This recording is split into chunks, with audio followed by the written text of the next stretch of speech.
The labor market is cooling off fast, and I'm hearing more and more fears of a recession. And as of now, the market is pricing in a 50-50 chance of a 50 basis points cut this month. But is the latest jobs report really as scary as people are making it out to be? And what will this mean for the housing market? That'll be the topic of this week's market news here in a minute. Mortgage rates continued to fall last week, and even though it's September where demand should be declining, we actually had another increase in the number of people applying for mortgages for the second week in a row. Housing inventory also continued declining for the second week in a row. And so far, it's looking like supply is going down and demand is going up, which is not what you want to see if you're hoping to buy a home in the near future. We're covering all of this and much more in this week's market update. My name is Michael. I'm a real estate agent here in the Dallas area, and every Monday I give you a weekly update covering all of Dallas and Collin counties as well as the national market. We're looking for trends. We're tracking mortgage rates as well as mortgage purchase applications, as that's our best leading indicator to what demand will look like 30 to 90 days from now. We're looking at things like median list price, days on market, how many homes are having price decreases, what's inventory looking like, and if you stick around until the end, it's my favorite part, the top 10 ranked hottest and coolest cities and zip codes in all of Dallas and Collin counties. If this sounds like something you're into, make sure to hit the subscribe button. And if you're looking to buy or sell in the Dallas area, whether it's next week or next year, I'd love to connect. I've helped every one of these yellow dots find their little piece of Texas, and I'd love to help you too. Just call, text, or shoot me an email. All that info is in the description below. Okay, today is September 9th. Let's see what the data is telling us this week. And if this is an old video, you can click the playlist here. It'll take you to the latest weekly market update. First up is market news. The August jobs report came out last week and surprised absolutely nobody. Total non-farm payroll rose by just 142,000 jobs last month, but this is not my first rodeo, and I'm certain those numbers will be revised down. In fact, this report showed the July report was revised down from 114,000 jobs down to just 89,000 jobs,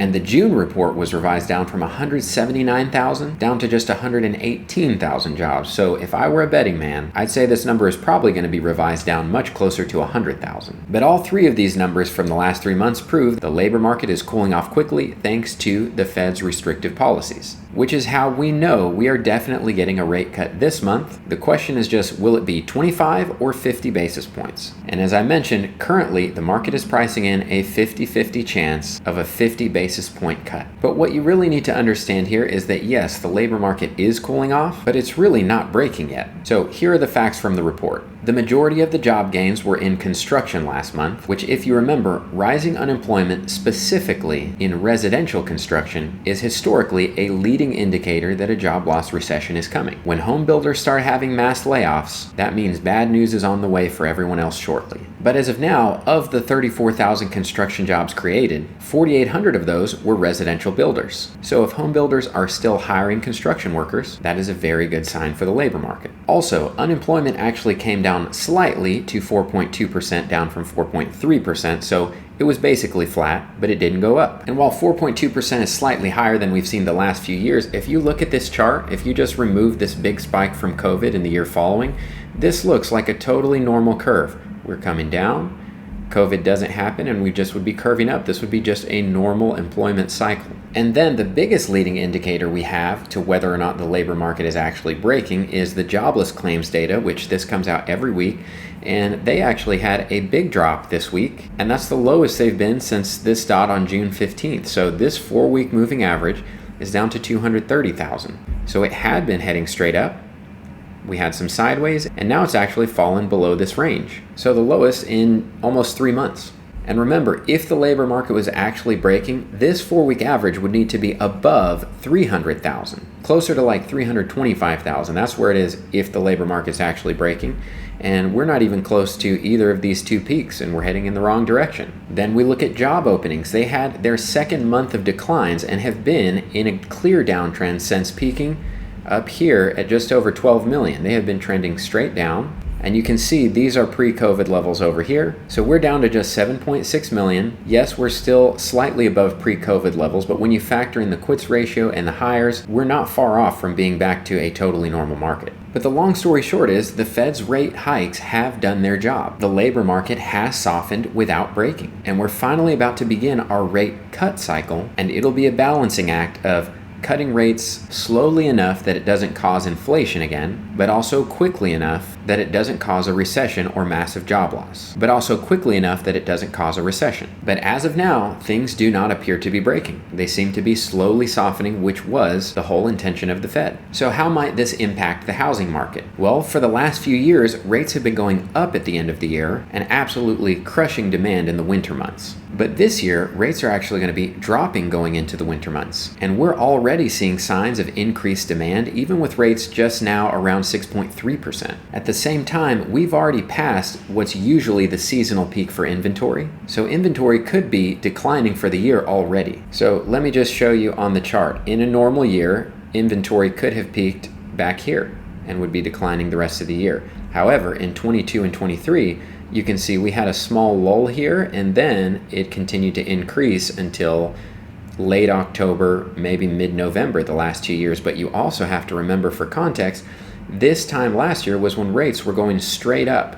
It's going to be the opposite this year. So I don't actually expect we're going to get an inventory increase this late in the year. So it's very possible we may be at the peak right now. So here's kind of the worst case. Worst case, we've already passed the seasonal peak of inventory, and it's going to keep declining from here through the rest of the year. At the same time, if rates continue to drop, and maybe we get another rate cut after this September one, and mortgage rates get below 6%, that could bring too many buyers for the decreasing supply. Inventory is going down, demand is going up, that means prices will definitely go up. And it also means we start next year with even less inventory. And then the best case scenario is something that we really have no way to account for yet. That is that the lower rates would bring more sellers. So we already saw a few weeks ago, the last time there was a big rate drop, a lot of people jumped to list their houses that week, just based on the perception that low rates are going to bring more buyers, they're going to get a better price. So bigger rate drops in the future could potentially mean a lot more people jumping to list their homes and increasing the inventory to meet the demand. However, you've got to understand that most of the people listing their homes are not going to become renters.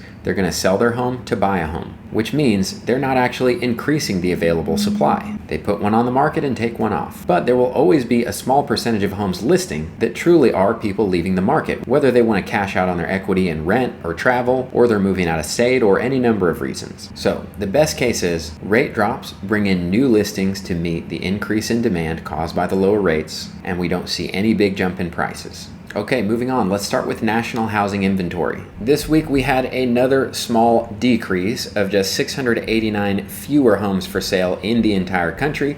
That leaves us at that same 38% more inventory that we had last year number. We've been there for several weeks now. You can see it's been pretty flat. Technically it's been down, but I would call it flat. So this gets us to 703,646 homes available for sale in the country. This same week last year, inventory was only at 510,000, so we're still much better off this year. And if you see in 22 and 23, as I just covered a minute ago, we had a small drop here, which probably would end this week, maybe next week, before inventory continued to climb. However, as I said, rates were going straight up then. I don't expect it to be like this year, because we know this year mortgage rates are going to be dropping. Then for reference, the all-time inventory bottom of 2022, we only had 240,000 homes for sale, and at the peak of last year, we had 570,000 homes for sale, and in the same week in 2015, we had about 1.194 million homes for sale, for context. So we're up more than double from the 2022 bottom, still need to nearly double to get to a normal market,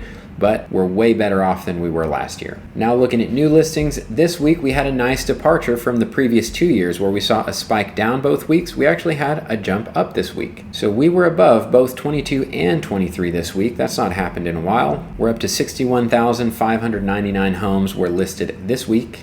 But long story short, to get back to a balanced market, we're going to need more listings starting next year. There's not really any hope for this year because, as you can see, 22 and 23 was the exact same pattern. They were very close in the number of new listings every week going to the end of the year. You can see it's much more spread out at the beginning of the year, but at the end it gets really tight.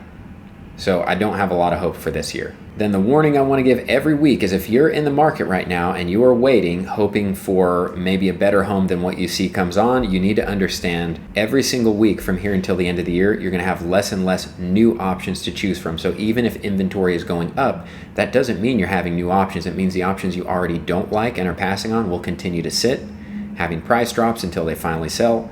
But as far as new options, there are going to be less and less. You can see it right here on this chart, significantly less. Okay, now moving on to pending sales, you can see the weekly pending contracts has just been slightly above 2023 all year. This week we have about 3% more single family homes under contract, which is about 10,400 more homes pending than last year. But just to give even more context, you have to remember that at this time last year, rates were starting to climb and they went all the way up to 8% at the end of the year. So consider that context. Yes, we're having more sales, but rates are much lower than they were. And we're still nowhere near where we were in 2022. And to get to a normal market, we would need to be quite a bit above that. So we've still got a ways to go to get back to normal. Then the last thing we cover nationally is the percentage of homes having price decreases. Every year it's normal for a third of homes to take a price cut before selling. Looking at the national chart, we had a big drop last week, but we rebounded this week, so that's good news. And as you can see, we expected these few weeks to be flat, or in this case, a little bit down. We just had kind of an exaggerated thing. If you average them out, it's going to be basically a flat to a slightly down. And then I do expect price cuts will increase through the end of the year. I think we probably end up following this 2022 line pretty closely. But last year we got as high as 39.2%. We're already at 39.8% this year. And then the year before in 22, we got as high as 43.2%. But it's normal to be having this amount of price cuts this late in the year. And don't be surprised, we could go up until November. Okay, moving on to mortgage rates. This is the 1-year chart, and you can see just how low we are compared to where we've been most of the year. I mean, last year we were right here at 7.29, about to start our climb to 8%. This year we're at 6.27 and probably going to get lower. So very different than last year. But we started last week, it was a short week. We started at 6.4 and we dropped straight down all the way to a 6.27. Of course, that jobs report came out then. So far I was looking at the 10-year, and today, looking at the 10-year chart, if you'll see, we closed right there in the middle of that line. That's what got us those low rates on Friday. We tried to jump up today, but so far we're coming straight down. We're pretty much exactly where we closed on Friday. So as of now, unless this thing reverses, we can expect rates to be exactly where they were on Friday. But again, I just want to keep saying this. There's no reason to believe mortgage demand is going to grow significantly with rates this high until they get below 6%. That's why you've been seeing builders offering below 6%, and their sales numbers are much better than existing homes. Which is why you see this week we actually had a 3% increase in the number of people applying for mortgages. It's a very small increase considering the rate drop. And we're still well within the range we've been in all year. But that's 2 weeks of increased demand as rates are dropping.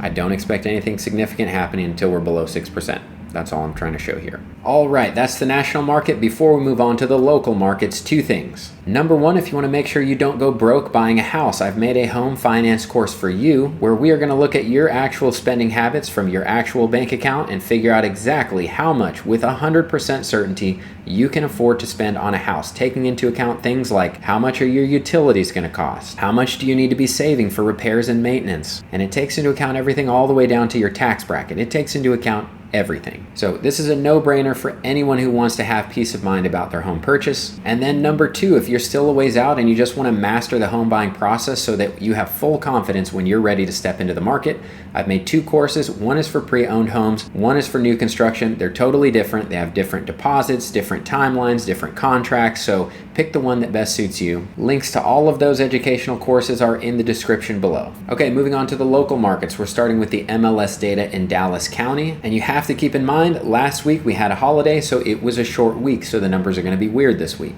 But in Dallas County, we had 595 listings. That's 124 more than last week. And the listings, that's a data point that's not affected because you can list a house even on a holiday. We had 230 closings. That's 121 less than last week. And this is a number that's affected by holidays as title companies are not open on holidays. Of the homes that closed, 40 were immediate sales, meaning they contracted within the first week. That's 16 less than last week. 262 went under contract. That's 7 more than last week. In total, there are 2,124 homes either under contract or in pending status. That's the exact same as last week. Moving on to Collin County, we had 352 new listings. That's 9 less than last week. Only 168 closings, again because of the short week. That's 136 less than last week. Of the homes that closed, 31 were immediate sales. That's 19 less than last week. 179 went under contract, 6 less than last week. In total, there are 1,768 homes under contract or pending. That's 1 more than last week. Okay, now we're moving on to the Market Action Index, and if you're not familiar, it just takes into account all of this data, puts it into one easy-to-read graphic with a number. Anything a 30 or below is a buyer's market. Anything above that, we're asking how much of a seller's market are we in? And as you can see, we are a 40. We are a slight seller's advantage, and we've been at a 40 for a long time. Let's see 40 since basically August 2nd. So for more than a month now, we've been pretty flat at a 40. Median list price, you can see it's obviously trending down. That's what happens this type of year. No sharp moves. Median price of new listings basically has stayed the same for the last couple weeks. Average days on market stayed exactly the same as last week. Median days remaining firm at 49. Number of homes having price decreases actually having a small decline.